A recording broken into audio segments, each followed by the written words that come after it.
लोकसभा प्रत्याशी रवि पांचाल जी के साथ हैं और रवि पांचाल जी विभिन्न मुद्दों पे आज हमसे बात करने के लिए आज हमें यहाँ अपने ऑफिस पे बुलाया है। तो रवि पांचाल जी, आपका स्वागत है। जी नमस्कार जी।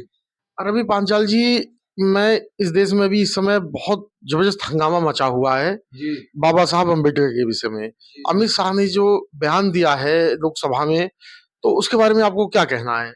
देखो जी, उन्होंने जो बयान दिया है वो बहुत ही गलत दिया है और इसकी हम निंदा करते हैं। और उनको ऐसा नहीं बोलना चाहिए था, उन्हें अपने पद की गरिमा का ध्यान रखना चाहिए था। और हम तो कहते हैं कि इनको इस्तीफा देना चाहिए। और बाबा अम्बेडकर जी हमारे देश के बहुत महान व्यक्ति हैं, उनके बारे में कभी ऐसा किसी को सोचना भी नहीं चाहिए। इन्होंने तो बोल भी दिया है। अच्छा, ये अमित शाह ने ऐसी जो भाषा बोला है कि अगर इतना नाम भगवान का लिया गया होता तो आप स्वर्ग मिल जाता, तो ऐसा जो है, तो ऐसा इन्होंने इतना जो ऐसी गंभीर बात, इतने भारी पद पे हैं, प्रधानमंत्री पद के दावेदार भी हैं, इस समय गृह मंत्री के पद पे हैं, सरकार में नंबर 2 की हैसियत है उनकी, तो उन्होंने ऐसी हल्की बात क्या क्यों बोल दिया? भाई उन्होंने इसलिए बोल दिए हैं, ये सत्ता के उसमें नशे में छूने हैं, पूरा घमंड है इनको। इनको लगता है कि हमारे सामने कोई पार्टी टिक नहीं पाएगी, क्योंकि इन्होंने पूरा सिस्टम हैक कर रखा है।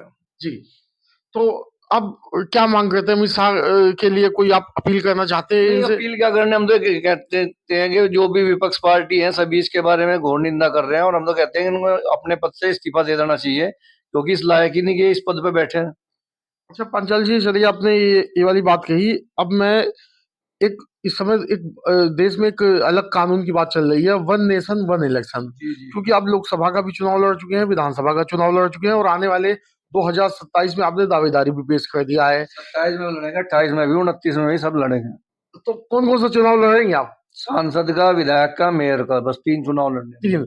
लेकिन जब ये वन नेशन वन इलेक्शन हो जाएगा तब ये कैसे लड़ पाएंगे आप? अब फिर बहुत बड़ी दिक्कत होगी। ये बीजेपी पार्टी जो कह रही है कि हम वन नेशन और वन इलेक्शन लेके आ रहे हैं, तो ये बहुत गलत बात है। क्योंकि इससे क्या होगा, पार्टी को तो फायदा होगा, अपना खजाना भरेंगे, लेकिन हमारे जैसे को दिक्कत हो जाएगी। भाई हम एक चुनाव लड़ते हैं, उसमें खर्चा इधर उधर से जैसे तैसे करके हम एक चुनाव लड़ पाते हैं।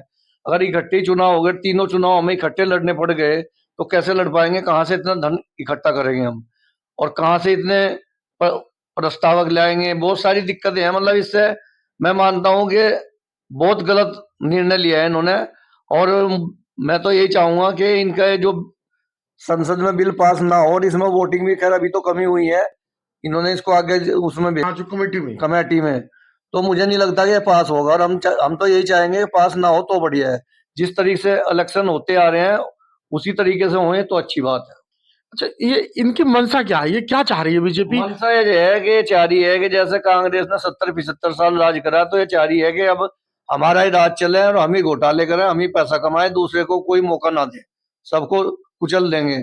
और ये मुझे लगता है कि अगर यही चलता रहा, तो जैसे पहले भारत देश हमारा अंग्रेजों का गुलाम था, तो इनका जो ये 4 गुजराती हैं, अडानी, अंबानी और मोदी जी और अमित शाह जी, तो ये जो 4 गुजराती हैं, ये पूरे देश को बेच के खा जाएंगे। तो ये जो स्थिति जो आपने देखा होगा कि वन इलेक्शन वन नेशन, ये बाबा कह रहे हैं, उससे देश का पैसा बचेगा, सारे चुनाव एक साथ हो जाएंगे। और तो और बल्कि विपक्ष ये कह रहा है अगर सारे चुनाव एक साथ हो जाएंगे तो तेल का दाम बढ़ा देंगे ये। भाई सारा फिर इनके अंडर में हो जाएगा ना। फिर सारे इलेक्शन एक बार होएंगे, जो चाहेंगे, जो इलेक्शन खत्म होते ही जो ये चाहेंगे, जिसका रेट बढ़ाना चाहेंगे वो बढ़ा लेंगे, क्योंकि पावर इनके हाथ में आ जाएगी सारी। अच्छा, पब्लिक से इनका कोई मतलब पब्लिक से इनका कोई लेना देना नहीं है। तो अंबानी अडानी का घर भरने पे लगे हुए हैं, और जब चुनाव आते हैं वो पैसा इन पे लगाते हैं। अच्छा पांचाल जी, जैसे अभी लोकसभा का चुनाव हुआ, इनकी सीटें कम हुई, तो ऐसा लग रहा था कि जैसे बीजेपी अब जो है सही रास्ते पे चलेगी। लेकिन जब ये जो अभी अमित शाह जी का जो बयान आया और जो वन नेशन वन इलेक्शन में ये जो तानाशाही कर रहे हैं, इसे देख के ऐसा लगता है कि क्या इनकी सीटें कम हुई तो इनका तो दिमाग सही हो जाना चाहिए था। सीटें कम हुई है तब ये हाल है। अगर और ज्यादा सीटें आ जाती तो और संविधान भी बदल देते। ये 400 पार की बात। हाँ, ये मजबूर है अभी, और उसी चक्कर में लगे हुए हैं। दूसरी पार्टियों के भी नेताओं को तोड़ते हैं, पैसा देकर तोड़ते हैं। अच्छा, इनकी जो वन नेशन वन इलेक्शन से ये जो है, ये आगे चल के आप इसे किस तरीके से देखते हैं? नहीं, हम तो भाई यही कह रहे हैं कि ऐसा बिल्कुल नहीं होना चाहिए। जिस तरीके से इलेक्शन होते आ रहे हैं उसी तरीके से होने चाहिए। अच्छा, आपने किसानों का मुद्दा उठाया था। जी जी जी। और उसका जो हम न्यूज़ चली थी, वो काफ़ी चली थी, वायरल भी हुआ था, लोगों ने देखा, सराहा उसे। तो आप किसानों के मुद्दे पे इनसे क्या कहना चाहते हैं? क्योंकि ये कोई ना कोई मुद्दा ले आते हैं। आज भी गौतम बुद्ध नगर में ऐसे बहुत से किसान हैं, जो आज जेल में बंद हैं। भाई साहब मुद्दा तो ये किसी की सुनते ही नहीं, बस सिर्फ वादे वादे करते हैं। आपने देख लिया होगा जो मोदी जी हैं, सिर्फ वादे करते हैं और चुनाव होने के बाद में फिर गायब। फिर किससे कोई मतलब नहीं है इन्हें। अगर कोई इनकी तरफ आवाज उठाता है, बोलता है, तो फिर लाठियां चलवाते हैं, रोड जाम करवाते हैं। ये इनका काम है। तो आप क्या कहना चाहते हैं? जनता से कोई अपील करना चाहते हैं? भाई जनता से हम तो ये अपील करना चाहते हैं, ना आप बीजेपी को लो ना कांग्रेस को लो, जो आदमी अच्छा हो और जो पार्टी अच्छी हो, अच्छा काम करती हो, उसको वोट दें अपना। अच्छा, ऐसा कोई नेता अभी आप, क्योंकि आप राजनीति में अब हो, हर चीज़ देख रहे हो, हर मुद्दों को आप सर्च कर रहे हो।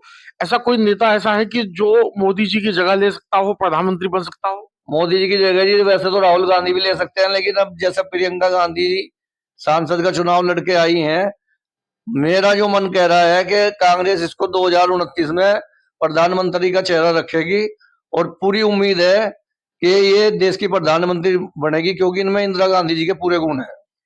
मैं आखिरी सवाल ये पूछूंगा। आपने भी एक घोषणा किया कि आप सारे चुनाव लड़ोगे, जी। सभा संसद छोड़ के बाकी सारा चुनाव सारे लड़ोगे। चुनाव।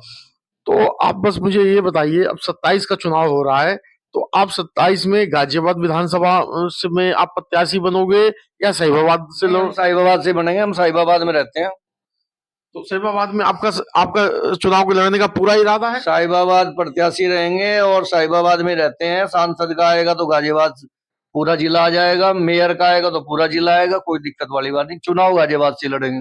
तो अब जो आपका जो 27 का चुनाव का प्रचार है, वो कब से चेक कर रहे हो? क्योंकि आपने ही पहली घोषणा आपने कर दिया है कि 27 प्रचार तो जी भाई इस चुनाव आने से 1 साल पहले लग जाएंगे। जी। अभी लोगों से संपर्क बना के रखेंगे, जो जो लोग मिलते जाएंगे अपनी टीम गठित करते जाएंगे। ये है रवि कुमार पांचाल जी, और रवि कुमार पांचाल जी ने सरकार को उनके विभिन्न मुद्दों पे, चाहे जैसे भीमराव अम्बेडकर जी के मुद्दों पे, अमित शाह जी को, और वन नेशन वन इलेक्शन के मुद्दे पे सरकार को घेरने का काम किया है, अपनी आवाज को बुलंद किया है। आप इनकी बातों को ज्यादा से ज्यादा शेयर कीजिए और हमारे चैनल को सब्सक्राइब कीजिए। वंदे मातरम, भारत माता की जय।